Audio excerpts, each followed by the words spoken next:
बिस्मिल्लाहिर्रहमानिर्रहीम। नाज़रीन करम अस्सलाम वालेकुम, मैं हूं शमतरीन और आप देख रहे हैं प्रोग्राम का बदलेगा पाकिस्तान।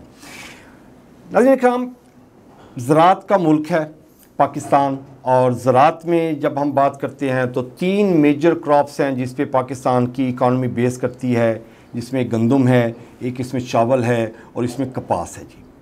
तो कपास और चावल का तो सत्यानाश हो गया है और बाकी गंदम बच गई थी, उसको भी इन्होंने अभी टारगेट किया हुआ है क्योंकि जी हमने हर तरीके से अवाम को जो है ना जी, वो जो किसान है बेसिकली उसका हमने ऐसी तैसी फेरनी है कि जी वो गंदम काश्त करना बंद कर दे, ताकि जो माफिया है जो इंपोर्ट करेगा गंदम को उसकी दिहाड़ी लग सके।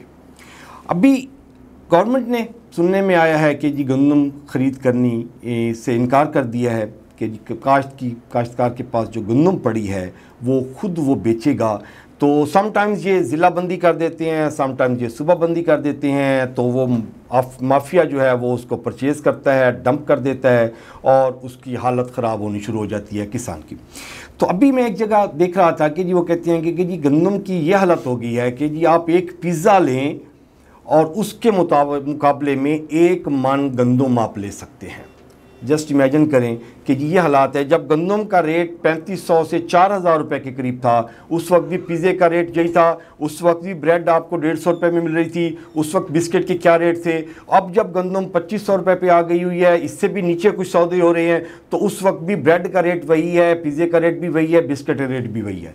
तो हुकूमत को इसको देखना चाहिए, क्या वो इसको कंसिडर कर रही है इस इशू को, कि ये बहुत बड़ा इशू है कि 4 करोड़ के करीब कहा जा रहा है कि जी लोग जो है ना जी पंजाब में डायरेक्टली एग्रीकल्चर के साथ वाबस्ता हैं। तो 4 करोड़ लोगों के रोज़गार के लिए गवर्नमेंट कितनी सीरियस है, कैसे काम कर रही है, इस साल फसल कैसे हुई है और पिछले साल से ज़्यादा है कि नहीं है, इस पे जो फैक्टर्स इन्वॉल्व होते हैं वो इसके रॉ मटेरियल्स है, डीएपी की बोरियां कितनी लगती हैं, उसके बाद यूरिया कितना डलती है, पानी है, कटाई है, ये सारे खर्चे लगाकर ज़िम्मेदार को पर एकड़ कॉस्ट कितनी आती है और उसका जो इस वक्त जो रेट चल रहा है 2500 रुपये का जो सुनने में आया है, वो कितना उसको बैलेंस करता है।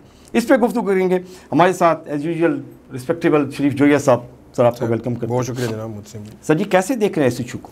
सर असल में इशू ये है कि गंदम का बहरान जो है ये संगीन होता जा रहा है। मतलब गंदम की शॉर्टेज तो आपको नहीं मिलेगी, लेकिन जो उससे वाबस्ता ख़ानदान हैं, काश्तकार हैं या कारोबारी लोग हैं, वो शदीद मुतासर इसमें हो रहे हैं।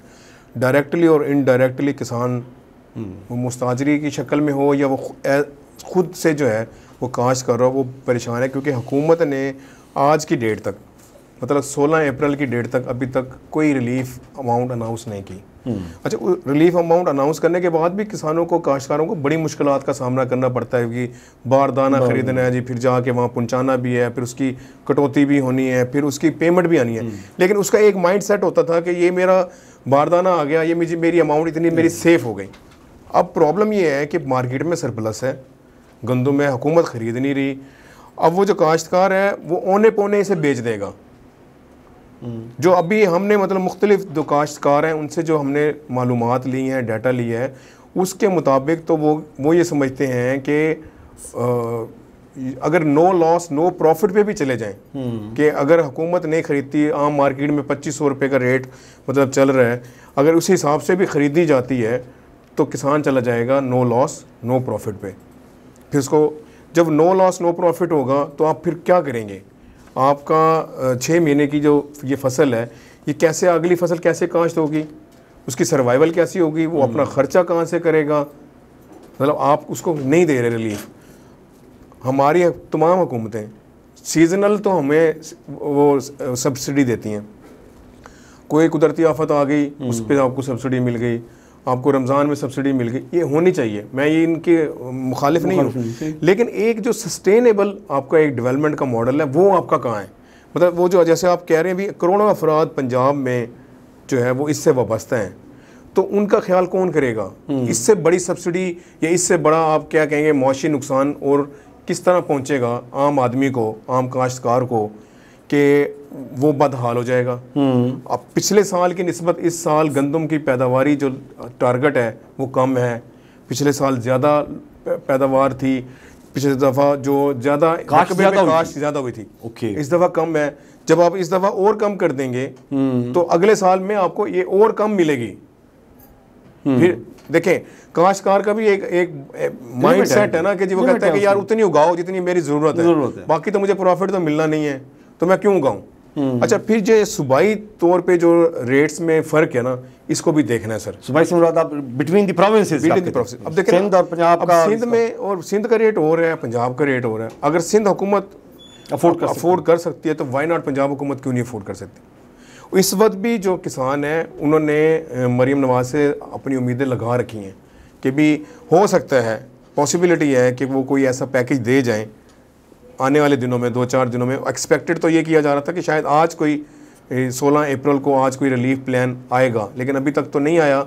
और उम्मीद ये की जा रही थी कि हुकूमत कोई रिलीफ प्लान इसमें देगी काश्तकार को जो इनडायरेक्ट बेनिफिट पहुंचाए। अच्छा, जो सब एक मॉडल जो है ना जी, वो ये भी डिस्कस हुआ है कि इस वक्त जो कहते हैं कि ज़िम्मेदार की जो कॉस्ट आ रही है 1 एकड़ की, वो तकरीबन 3300 रुपये 3400 रुपये आ रही है। सही है, दुरुस्त है। तो उसमें उसको कुछ प्रॉफिट भी चाहिए। नो प्रॉफिट नो लॉस, तो बेचना नहीं ना, उसने 6 महीने मेहनत की है बेचारे ने, उसको मतलब हल चलाए हैं, बीज है, उसकी रखवाली की है, 6 महीने तक पानी दिया है, खादें, सारा कुछ, उसको मेहनत का कुछ तो फल होना चाहिए। तो अगर हम उसको 500-600 रुपये उसको पर मन अगर हम उसको एवरेज देते हैं तो ये तकरीबन ऐसे बनता है 3900-4000 के करीब। जी जी, ठीक है, दुरुस्त। अभी जो इकोनॉमिस्ट बैठे हुए हैं, जो माशाल्लाह जो फिलासफर बड़े बड़े दिमाग बैठे हुए हैं, वो कहते हैं कि यार आप 4000 रुपये में अपनी गंदम खरीद रहे हैं तो आपको बाहर से गंदम मिल जाती है 2800 रुपये में, तो क्या जरूरत है आपको। सर 2800 रुपये में फिर तो ऐसे करें ना जी, सारे जितने भी आपकी फील्ड्स हैं सब बंद कर दें, बाहर से आपको सस्ता मिल रहा है। बाहर से अगर सस्ता मिलेगा, मतलब मीशत आपने कहाँ दी है, ये आप इसको जो आप 2500 रेट दे रहे हैं या 2700 रेट दे रहे हैं, इस पर भी काश्तकार राजी हो जाता। अगर आपका बिजली का रेट कम होता, आपकी खाद पानी, मतलब अगर उसकी कास्ट उस पर कम होती तो वो कम कास्ट पे भी राजी हो जाता। अब आप कास्ट आप उसकी बढ़ा दी है और आप उसे कहते नहीं, चूंकि आपकी कॉस्ट ज़्यादा आई है और हम नहीं खरीदते आपने इतने की बेचनी है तो बेच दें। अच्छा, वो ओने पौने तो बेच तो देगा, आने वाले सालों में आपको ये बड़ा क्राइसिस मिलेगा गंदम का। फिर जिस मुल्क से अब आप खरीद रहे हैं, आने वाले दिनों में उसकी क्या हालत होगी, वो आपको देना भी चाहेगा कि नहीं, उसकी अपनी भी प्रोडक्शन होगी कि नहीं होगी। जैसे अभी मिसाल लास्ट टाइम लोगों ने दिया यूक्रेन की, अब यूक्रेन के हालात तो आपके सामने हैं, वो पूरा मुल्क हालत जंग में है। रशिया से ले लेंगे सर, रशिया से भी ले लेंगे, लेकिन रशिया का जो प्रोडक्ट है वो आपको सूट करता है कि नहीं करता, उसकी ह्यूमिडिटी आपको सूट करती है कि नहीं करती, ये मामला तो आपने देखने हैं ना जी। अब आपकी गंदम जो है 50 डिग्री पे आपकी बन रही है, एक मिसाल है, उसकी आप यील्ड और उसकी जो है ना कुव्वत बर्दाश्त उसकी आप देखें कितनी होगी, कि कितना टेम्परेचर बर्दाश्त कर लेगी, कितनी ह्यूमिडिटी बर्दाश्त कर लेगी। अब ये सारे काम सर करने रियासत ने, इदारों ने, जो प्लानर है। ये नहीं होता कि एक दफ़ा बम्पर करा पाओगे तो आपने खरीदारी छोड़ दी, आपने उसको मैनेज करना। आप क्यों नहीं करते सर, आप लेके किसान से चलें 200-400 महंगी लेके आप 2500-2800 रुपये आप क्यों नहीं बेचते दूसरे मुल्कों को। आप जो 2800 रुपये की बाहर से ख़रीद लेते हैं, आप अपने किसान को सब्सिडी देके अपनी जो हमारी प्रोडक्ट है इसको बाहर क्यों नहीं भेजते, इस पे क्यों नहीं काम करते। इस पे सारी क्या पूरे दुनिया में किसी को गंदम नहीं चाहिए, सिर्फ पाकिस्तान को चाहिए, वो भी यूक्रेन रशिया से हम ले लेते हैं। सर बाकी मुल्कों को भी चाहिए ना। तो आपकी ट्रेड के मामला इस तरह से होने चाहिए। आप चीनी तो बेच लेते हैं सर फ़ौरन, वो तगड़ा माफिया है ना सर। फिर इस आम आदमी का किसान इसमें देखिए ना, इसमें कोई मिनिस्टर्स हैं गंदम में इन्वॉल्व, उसमें तो सारे असेंबली में बैठे हुए हैं। गंदम के कारोबार वाले सर असेंबली में नहीं बैठे हुए। अगर आप माजी के देखें तो ये सारे जितने भी काश्तकार है ना, ये शुगर केन से वाबस्ता नहीं थे, ये सारे गंदम से और कपास से पहचाने जाते थे। उस वक्त कपास का बूस्ट भी था सर। ठीक है, अब ठीक है, कपास खत्म हो गई है, लेकिन आप गंदम को जब आप बिल्कुल ओवररूल कर देंगे तो एक वक्त आएगा गंदम भी आपको ओवररूल कर दी, फिर आप रोटी को भी तरसेंगे। अच्छा, ये मॉडल देखें ना सर, जो ये सब एक इसमें ये भी कर रही है कि अगर आपको 2500 रुपये में या 2700 रुपये में बाहर से गंदम मिलती है तो आपने लेनी है 2 खरब रुपए की गंदम लेनी है, पूरे पाकिस्तान के लिए मॉडल लेना है ना आपने, तो वो कितने डॉलर्स में चढ़ेगा, आपका ज़र मुबादला किधर जाएगा। ठीक है, आप 50 चीज़ें बेच कर डॉलर कमाएंगे और गंदम पे आप डॉलर दे देंगे। पहले आपके लिए अजाब बना हुआ है पाम ऑयल, 4 अरब डॉलर का सर आप पर एनम आप ऑयल जो है ना इंपोर्ट कर रहे हैं, फिर आप गंदम इंपोर्ट कर रहे होंगे। yes. तो वो आप अपने सिस्टम को ठीक नहीं करते, अपने यूरिया को प्राइसेस ठीक नहीं करते, पानी के सिस्टम को ठीक नहीं करते, आप डीएपी की बोरी का सिस्टम ठीक नहीं करते, और मिडल मैन जो बैठा हुआ है सर उसको ठीक नहीं करते, तो उसके बाद वो कास्ट उसकी तो चली जाएगी 3300 रुपए पे। वो आप वाली बात की अगर उसकी कास्ट 2500 पे लेके आए तो फिर उसको 3000 में बेचो, उसको कोई इशू नहीं, बिल्कुल दुरुस्त बात आपकी। असल अलमिया यही है ना सर, देखिए ना, जो हमारी ट्रेड या मीशत के लोग हैं वो इस बात पे नहीं समझ रहे। अब ये जो लोगों को एक इख्तलाफ होगा, मैं लेकिन मिफ्ता इस्माइल की जो उस वक्त की जो पॉलिसी थी मैं उससे एग्री करता था कि भी आप ऐसी तमाम प्रोडक्ट्स की आमदोरफ्त में कमी कर दें जिसके बदले में हमें डॉलर देना पड़ता है। आप लोगों को कायल करें।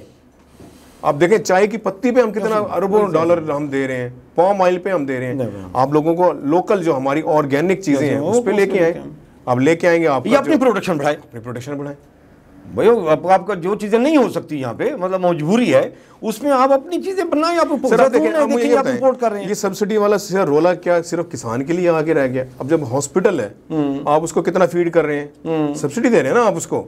बेसिकली तो गवर्नमेंट ऑफ पाकिस्तान या गवर्नमेंट ऑफ पंजाब जो है वो अपने फंड में से पैसे देती है। जो गवर्नमेंट स्कूल्स हैं वो भी सेम आपका ये है। फिर तो सब चीजें खत्म कर दें आप, तो खत्म कर रहे हैं ना सर। नहीं, 800 हजार स्कूल वो प्राइवेटाइज करते जा रहे हैं, हॉस्पिटल भी प्राइवेटाइज करते जा रहे हैं। बेसिकली तो वो वही फार्मूला ना, मईशत वाला जो बेची जाओ, जो किसान, वो जो हमारे मईशतदान बैठे हैं ना, वो ये समझते हैं कि ये सब लॉस है। भाई हर बंदा अफोर्ड नहीं कर सकता प्राइवेट स्कूल। आपकी पर इनकम, प्राइवेट हॉस्पिटल भी, प्राइवेट दोनों हर बंदा अफोर्ड नहीं कर सकता, बल्कि मेजर नहीं अफोर्ड कर सकते। तो आप 70-80% पॉपुलेशन आपके अफोर्ड नहीं कर सकते। देखें ये लोग, जब तक हम अपना माजी देखें तो जब तक हम सरकारी अस्पतालों में एग्री थे, हमें एतबार था, एतमाद था, बिल्कुल ठीक चल रहे थे मामला। अच्छा, हमारी एक बहुत बड़ी इनकम का एक पैसा बच रहा था। इसी तरह सरकारी स्कूलों में बड़े बड़े लोग सरकारी स्कूलों से पढ़ के बने हैं ना सर। पर एकड़ कॉस्ट में हम क्या कमी कर सकते हैं, कुछ इसमें पॉसिबिलिटी है? या पर एकड़ कॉस्ट की बजाय हम अगर वो जो 45 मन की एवरेज दिखा रहे हैं कि जी 1 एकड़ में, तो ये हम किसी जगह से 50 मन तक ले जाएं या 55 मन तक ले जाएं। दुनिया में बहुत सारे ममालिक ऐसे होंगे लाजमी जो वो 50-55 से 60 मन तक ले रहे होंगे पर एकड़। सर मोहतशिम साहब, ये जो 45 मन वाला मॉडल है ये भी कितना बुरा नहीं है, मतलब अच्छी पैदावार है। लेकिन असल मसला ये है कि चूंकि आपका एक्सपेंस बढ़ गया। अगर एक हमने काश्तकार से पूछा था तो उसका जो है ना अलमिया रोने का आया, वो मैं आपको पढ़ के सुनाता हूँ। वो कहता जी 1 एकड़ के लिए जो हमने गंदम का बीज खरीदा वो 6200 रुपये का, 6200 रुपये का, डीएपी खरीदी 12000 रुपये की, ज़मीन की जो तैयारी में मराहिल हैं, ठीक है, वो 15000 लगे, 3 बैग उसके यूरिया के लगे, 2 स्प्रे लगे, नाइट्रोफास लगा, 5 पानी लगे, जो जारी बात है उसको लेने पड़े, कटाई, थ्रेशर की मजदूरी, उसने बना के एक्सपेंस हमें दिया है 93,700 रुपये, ठीक है। अब इसमें वो कहता है अगर तो ये है मुस्ताजरी पे ली हुई, तो आपने उसका ठेका भी देना है 40,000 रुपये 6 महीने का ठेका है। तो वो 45 जरा 2500 के हिसाब से 45 मन अगर एवरेज हो तो ये सर बनता है 1,12,500 रुपये। और जब इनकम होगी जी, और उसका खर्चा हो रहा है, उसका खर्चा हो रहा है 1,33,700 रुपये। तो उस पर एकड़ उसको 21,000 रुपये नुकसान हो रहा है। अच्छा चलें, अगर हम ये समझते हैं कि भी उसकी ज़मीन अपनी है, ठेके पे नहीं है, तो आप मुझे ये बताएं कौन सा ऐसा बिजनेस है जो 6 महीने बाद सिर्फ आपको 20,000 रुपये प्रॉफिट दे, और मेहनत आप उस पर देखें कि आपका हर वक्त का चेक इन बैलेंस है ना, आपने देखना है दिन है रात है तूफान है, आपने अपनी प्रोडक्ट की आपने निगरानी करनी है, ठीक है। तो इसमें इस सारे, या तो हुकूमत ये जो ज़राई मदाखिल हैं इनकी रेट कम करे, ठीक है, किसानों को कम रेट पे दे ताकि जो प्रोडक्शन है वो ज़्यादा हो, उसका रेट कम हो, और जो ख़रीदारी है, मतलब जो गंदम की ख़रीदारी का रेट है वो हुकूमत खुद मुकर्रर करे।